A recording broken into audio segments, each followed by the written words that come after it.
Hello everyone, welcome to A-Take Gameplay. We are back with Cinderella Phenomenon. In our last episode, Sir Alcaster called us Princess.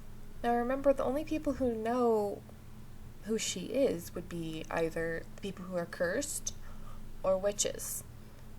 Now, I'm not sure. This is so weird. I don't understand how he could know that we're the princess. But think about it too. Fritz, which is his son, does too, which is a little fishy too. Anyway, let's see what happens in this episode. I need to practice now, so I would appreciate you leaving. Oh yeah, we followed him when he wanted to practice dancing. He did not even command me to leave. What a surprise. Emmeline said that you're a really good dancer. I want to see it with my own eyes. We are gonna say, I am sure that I am a better dancer than you. The scowl on Rod's face deepens.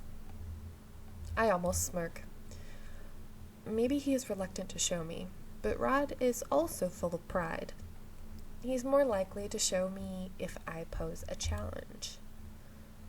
You didn't even answer the question. Oh yeah, I missed the question. I always miss the thing that's written down below with the where the choices are. Sometimes there's something written down here, and I think in the last one it said why, so you could judge me.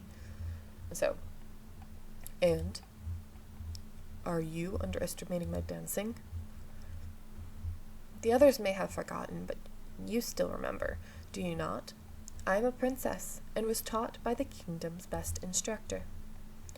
I say the words with pride, and I notice Rod's lips twitch in response. It actually makes me feel accomplished to get under Rod's skin when he is usually the one getting under mine.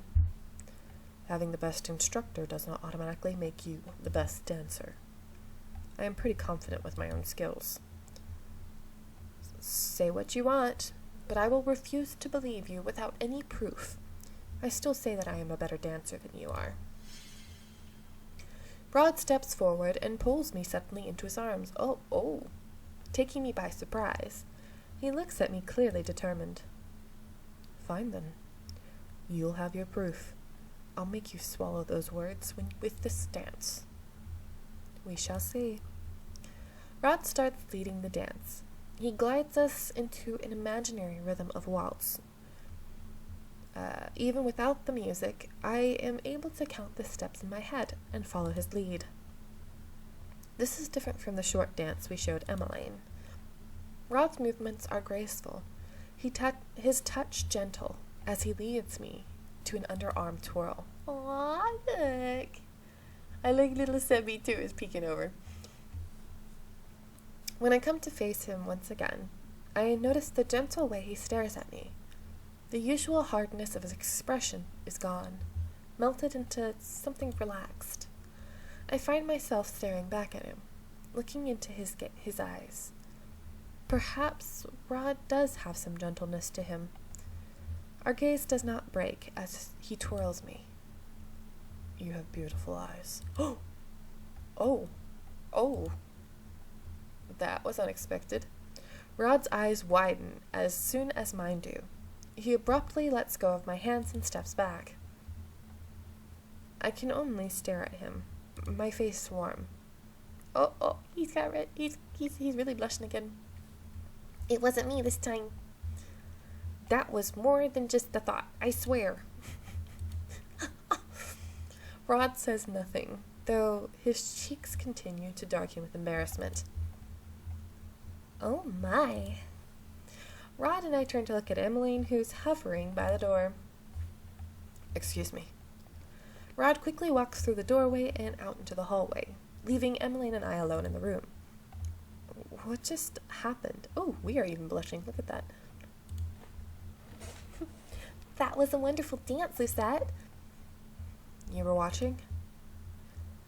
I only just saw the last few minutes, but, the two of you really did look like a couple. It was sweet. A couple? Oh, you're blushing? I put a hand to my cheek and turn away with a scowl. I am not. Besides, whatever just happened was embarrassing. Do you like Rod? I stare at her. I do not. Also, you are forgetting that I am a maid who cannot be with the prince, even if I wanted to. He is grumpy and cold. And even though we are not blood related, he is still my stepbrother. If only Emmeline realized how crazy her words were in light of the truth. Emmeline suddenly looked starry-eyed as she giggled at me. Love knows no boundaries, dear Lucette. Besides, he seems to like you. Your brother hates me. Rod. Can be a contradiction sometimes. Sometimes he says the opposite of what he feels. It's only when you get to know him as well as I do that you realize what his truths are. I cannot help but think of Sebi, who always speaks Rod's thoughts aloud and... Oh my god. Let me retry that sentence, see what happens. I cannot help but think of Sebi, who always speaks Rod's thoughts aloud when they are contradictory. He was always so mean to Viorca when we were younger. Oh wait. He was always so mean to Viorca when we were young. He would always bully her for being a crybaby, even though he cried far more often. But then I realized that he treated her more special than he did anyone else. Back then I knew he liked her. I thought that one day the two of them might even grow to love each other, but... Emmeline lets out a long sigh as she directs her attention out the window. His attitude towards her has changed ever since he was cursed. Then they grew more distant when Viorca found a lover.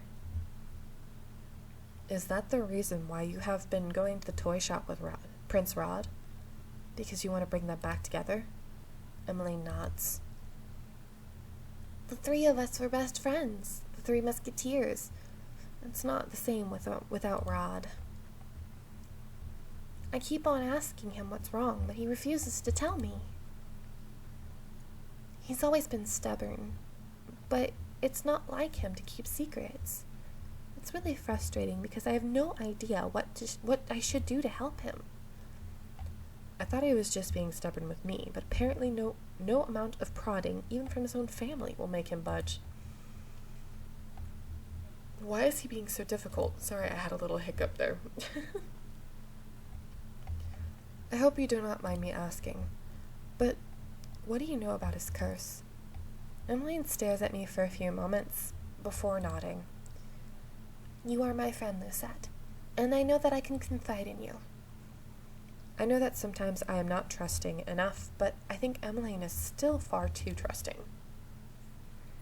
We only know that he has the mermaid's curse. I have read the story so many times, hoping that I can figure out some way to break his curse. I think back and realize that I had actually read the beginning of the Little Mermaid a long time ago. But I did not have the chance to finish it because I was caught by Mother. Now, mind you, the Disney movie, is sugar-coated compared to the original story. So, yeah. So it's a little...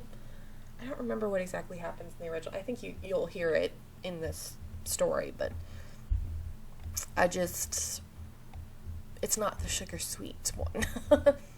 The Little Mermaid is about a mermaid who trades her voice for legs, right? Yes. She does it so she can be with her prince. Rod's voice was taken away, but I'm sure he was given something in exchange. I've heard that the curses are derived from the original tales, but that they are twisted in some way to fit the format of a curse. I nod slowly, thoughtful. I have a strong feeling that Rod's curse is related to Viorca, but I cannot draw the connection. But still, Viorca might be the key to understanding his curse. If Rod will not divulge anything, the next best chance we have of understanding his curse might be going through Viorca. Oh wow. Chapter 7. Be careful what you wish for. Alright, I am actually going to leave this here. It's getting a little interesting. I wonder what that curse is about. And I think he likes us. I'm not sure. But I think he likes us. Anyway, I'll let you go, and I'll see you in the next video. Bye!